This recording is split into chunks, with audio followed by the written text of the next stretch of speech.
It has been moved that the bill further to amend the Pakistan Penal Code 1860 and the Code of Criminal Procedure 1898, the Criminal Laws Amendment Bill 2023, as passed by the National Assembly, be taken into consideration at once. Those who are in favor of the motion may say aye. Those against the motion may say no.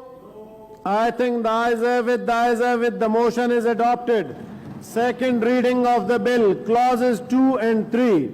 The question is that clauses 2 and 3 do form part of the bill. Those who are in favor of it may say aye. Those against it may say no. I think the ayes have it, clauses 2 and 3 stand part of the bill. Clause 1, the preamble and the title of the bill. The question is that clause 1, the preamble and the title do stand part of the bill. Those who are in favor of it may say aye. Those against it may say no. I think the ayes have it, clause 1, the preamble and the title stand part of the bill. Order number 83, Honorable Senator Hafiz Abdul Karim, please move order number 83. میں senator حافظ عبد الکریم senator مشتاق احمد تحریک پیش کریں گے کہ مجموعہ تعزیرات پاکستان 1860 اور مجموعہ ضابطہ فوجداری 1898 میں مزید ترمیم کا بل فوجداری قوانین ترمیمی بل 2023 منظور کیا جائے. It has been moved that the bill further to amend the Pakistan Penal Code 1860 and the Code of Criminal Procedure 1898, the Criminal Laws Amendment Bill 2023 be passed. Those who are in favor of the motion may say aye. Those against the motion may say no. I think the ayes have it, the motion is adopted and the bill stands passed. میرے دائیں جانب مولانا عبد الاکبر چترالی صاحب تشریف رکھتے ہیں، میں ان کو house میں خوش آمدید کہتا ہوں. جی جناب نبی کریم صلی اللہ علیہ وسلم کا ارشاد گرامی ہے، فرماتے ہیں کہ اصحاب النجوم بأیہم اقتدیتم اہتدیتم، میرے صحابہ کرام جو ہے وہ آسمان کے ستاروں کے مانند ہیں، ان میں سے کسی کی بھی آپ اقتداء کریں گے تو ہدایت یافتہ ہوں گے. جناب چیئرمین، پاکستان اسلام کے نام پہ حاصل کیا گیا، مگر اس پاکستان میں صحابہ کرام، اہلبیت اعظام، امہات المؤمنین، ان کے شان میں گستاخیاں کی جاتی ہے اور ایسے مجرم نہ پکڑے جاتے ہیں نہ ان کو کوئی سزا ہوتی ہے. تو یہ بل ایسا بل ہے کہ نہ اس میں کسی کی کوئی دل آزاری ہے، بلکہ جتنے بھی ہم کلمہ گو مسلمان ہیں ہم سب کا یہ عقیدہ و ایمان ہے کہ صحابہ کرام کے بغیر، اہل بیت اعظام کے بغیر، ان کے محبت کے بغیر ایمان مکمل نہیں ہوتا. تو اس لیے میں سمجھتا ہوں کہ یہ بل جو ہمارے دوستوں نے پیش کیا ہے، قومی اسمبلی اس سے بھی بڑا ہاؤس ہے اور اس میں تمام مکاتب فکر کے حضرات بھی موجود ہوتے ہیں، وہاں سے یہ بل پاس ہو کر آیا ہے.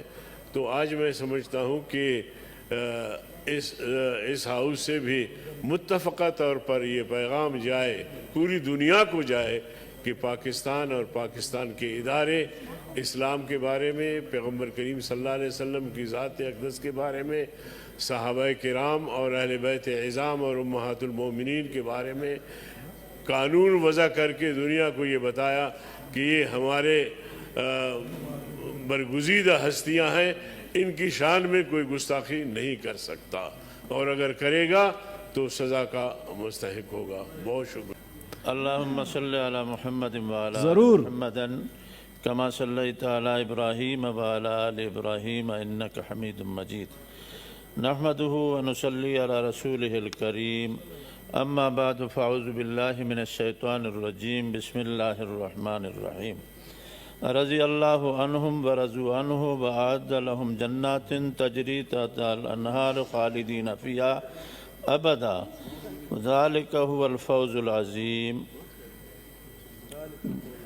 ذلك الفوز العظیم. والذین آمنوا وہاجروا وجاہدوا فی سبیل اللہ والذین آووا ونصروا اولئک هم المؤمنون حقا لهم مغفرۃ ورزق کریم اولئک هم المؤمنون حقا لهم درجات عند ربهم ومغفرۃ ورزق کریم۔ جناب چیئرمین صاحب، یہ ایک ایسا مسئلہ ہے کہ اس پر انشاءاللہ ہر کلمہ پڑھنے والا متفق ہوگا۔ جیسے توہین رسالت کو مسلمان برداشت نہیں کر سکتے اور توہین قرآن کریم کو برداشت نہیں کر سکتے، اسی طرح ہم کہتے ہیں حضور اکرم صلی اللہ علیہ وسلم کے صحابہ اور اہل بیت کے لیے کوئی ان کی توہین کرے سزا ہو، اور یہ سزا پہلے سے آئین کے اندر ہے، قانون کے اندر ہے۔